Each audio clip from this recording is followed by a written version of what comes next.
রিমঝিম বৃষ্টি পড়ছে বাহিরে, অনেক বৃষ্টি। হঠাৎ করে বৃষ্টি নেমে আসলো। তো এখনকার দিন বলা যায় না কখন বৃষ্টি নেমে পড়বে আর কখন নামবে না, মানে বৃষ্টি পড়বে না, এরকম একটা অবস্থা এখনকার দিনে। আসসালামু আলাইকুম এভরিওয়ান, সবাই কেমন আছেন? আশা করি সবাই ভালো আছেন। দিনটা কিন্তু অনেক ভালোই ছিল সকাল থেকে। তো হঠাৎ করে বাতাস বইতে শুরু করলো, তারপর ঝুম বৃষ্টি। তো বৃষ্টির কারণে বাহির হওয়া যাচ্ছে না। আর একটা বাচ্চা পোলাপাইনও আমার ঘরের ভিতরে নেই, সব বাহিরে চলে গেছে বৃষ্টিতে ভিজবে, কিন্তু তাদেরকে বোঝানো যাচ্ছে না যে ঠান্ডা লেগে যেতে পারে, তোমরা ভিজো না। কিন্তু তাদেরকে পাচ্ছি না, বলবো কিভাবে। মাঠে চলে গেছে হয়তো বা, আর আমি এখানে বারিন্দায় দাঁড়িয়ে ভিডিও স্কিপ নিচ্ছি। কি করব, ঘরে কারেন্ট নেই, তো একটা কিছু তো করতে হবে সেই জন্য। আর দেখেন কত সুন্দর লাগতেছিল গাছের পাতাগুলা। আর এই বাউন্ডারির পিছনে আমার সবজি বাগান, জানি না কী অবস্থা হয়েছে বৃষ্টি পড়ে। আর দেখে ছোট্ট একটা উঠানটা ভরে গিয়েছে পানিতে।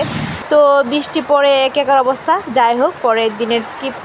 আমি একটু সবজি রোপণ করেছিলাম, তো সবার সাথে একটু শেয়ার করেছি। মাশাআল্লাহ, আলহামদুলিল্লাহ।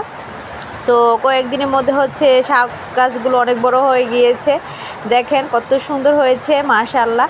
তো সবাই আমার কাছ থেকে কিনে নিতে চাচ্ছে, যদিও বা আমি বলতেছিলাম যে অল্প করেছি খাওয়ার জন্য, তবুও তারা কিনে নিবে। আমি বলছি ঠিক আছে, কিনতে হবে না, আপনারা এমনি নিয়ে খান না। তারা এভাবে নেবে না, কিনেই নেবে।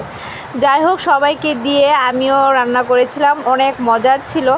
আর বিশ্বাস করবেন না, তারা এতটাই মজা পাইছে, যাতে অগ্রিম টাকা নিয়ে আসছে আমার কাছে, আমার ছোটো ছেলের কাছে। ও তো করে, আমি তো বেচবই না। তো তারা এরকম অবস্থা করতেছে। এখানে বরবটির কিছু চারা ছিল, বীজ রোপণ করছি, তারপর চারা হয়েছে। আর এটা আরেকটা ক্ষেত। তো আমি এখান থেকে কিছু শাক তুলবো, কারণ আরেকজন ভাবি বলছে দেওয়ার জন্য। আসলে বাজার থেকে কিনে আনা আর নিজের হাতে কোনো কিছু সবজি করে খাওয়ার মজাটা অনেক আলাদা। আর সেই জন্য হয়তো বা তারা কিনে নিতে চাচ্ছে অরিজিনাল টাটকা শাকগুলো। আর দেখেন, আমি এগুলো আজকে রান্না করব, এগুলো উঠেই ফেলেছি। আর কত সুন্দর লাগতেছে শাকগুলো, তাই না? শাকগুলো কিন্তু দেখতে যেরকম সুন্দর, খেতে কিন্তু অনেক মজার ছিল। আমাকে আবার বাহির হতে হবে, একটু বাজারে যেতে হবে, বাজার থেকে আসব। তারপর আমি এই তো রাত্রে আর একটু স্কিপ নিয়েছিলাম। তো বাজার থেকে চলে এসেছি, অলরেডি চলে গিয়েছিলাম সন্ধ্যার আগে।